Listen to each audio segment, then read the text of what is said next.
I'm sorry, Mommy, but you failed to deliver. What? Palpak ang plano mo. Hindi na baril ni Aling Laura si Tita Ivy.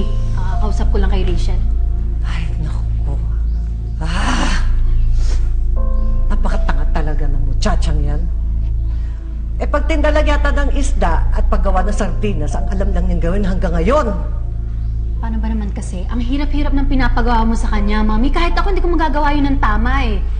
Masyadong dark. Kaya pwede ba, mag-concentrate ka na lang sa mga gray plans mo?